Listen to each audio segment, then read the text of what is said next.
Alors Christophe, dans quel restaurant tu nous emmènes aujourd'hui? Alors je vous amène aujourd'hui à la Tuilerie à Niort. C'est un gros établissement et donc ils font beaucoup de groupes. Et alors les groupes en matière d'anti-gaspi, c'est bien parce que on sait à l'avance combien il y aura de personnes et ce qu'ils vont manger. Ils font beaucoup aussi de clientèle individuelle. Et là c'est plus compliqué parce qu'on va illustrer, c'est la communication. Parce que tout ce qui va être préparé, normalement, doit être vendu. On ne veut pas de retour assiette. Allez viens. C'est Patrice qui nous accueille ce matin. Bonjour Patrice. Bonjour Christophe. Ça va bien? Excellent. Bon, bah écoute, on est là pour illustrer l'anti-gaspi encore ce matin.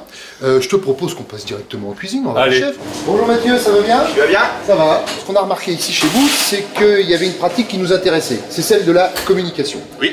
Le fait de dire au serveur juste avant le service qu'il y a telle ou telle denrée à vendre en quantité, ça permet à la fin du service de ne plus en avoir. Bah le but c'est ça. Et du coup, de ne pas en jeter. On va avoir l'œil attentif à tout et puis c'est comme ça qu'on se rencontre. Pendant les préparations. Exactement. La façon de faire, de méga travailler, de tout, des plongeurs, ça implique tout. Tu prends le temps de cuisiner quand même? Oui, bien sûr. J'ai entendu parler que tu faisais des pesées quantitatives et qualitatives.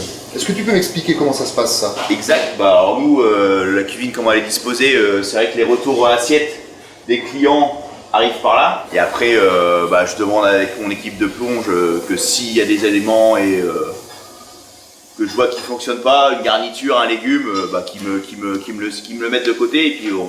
D'accord, donc là encore, ça illustre bien la communication, c'est-à-dire qu'en fait, toi tu leur demandes de voir ce qui revient. Exactement. Donc communication déjà avec la salle, communication avec la plonge, puisque la plonge te réserve en fait ces retours, ce qu'on appelle les retours assiettes. Et donc après, toi tu peux avoir, je dirais, un retour qualitatif de ce qui revient et réajuster après tes plats ou réajuster ta recette si toutefois il y a quelque chose qui n'a pas été. Il y avait beaucoup d'invendus quand je suis arrivé. Ah, donc du volume important, donc du gaspille.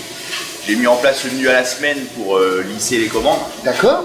Pour avoir plus de marge de manœuvre sur la semaine. Pour nous, ça nous simplifie. Et puis pour le client aussi, parce que beaucoup de clients ne reviennent pas 3 fois dans la semaine. D'accord, et justement, moi si je viens le lundi par exemple et que je reviens le jeudi, est-ce que tu me serviras la même chose? On a toujours des alternatives qu'on fera, que le service nous communiquera.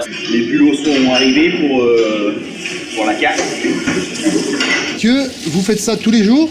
Tous les jours, avant chaque service. C'est ce qu'on appelle le débriefing, c'est ça? Le briefing. Le briefing. Le briefing. Très bien. Service. C'est qu'on a vu le maître d'hôtel aller faire le briefing avec le personnel de cuisine. Il a été demandé aux entrées, il a été demandé au plat chaud, il a été demandé au dessert. Ce qu'il y avait moins, ce qu'il fallait passer un petit peu plus rapidement, et là où il pouvait être en rupture. Alors, café gourmand, on est sur la panna cotta, tu l'as inclus ou pas? Oui. Donc, panna cotta, cheesecake, very fraîcheur. Et après, toute l'information va être transmise au personnel de salle qui, lui, après, sera en direct contact avec le client. Voilà, avec la nouvelle carte, le chef pâtissier fait au plus vite, mais il se met bien en place. Il y a pas mal de techniques à faire et beaucoup de... On parle entre nous en fait, parce que là ça va être comme d'habitude, catastrophe. communication. Il y aura les coupes de champagne, les blancs, les rouges, le rosé et les... Voilà. Sur ce bon service... Anti-gaspi, communication.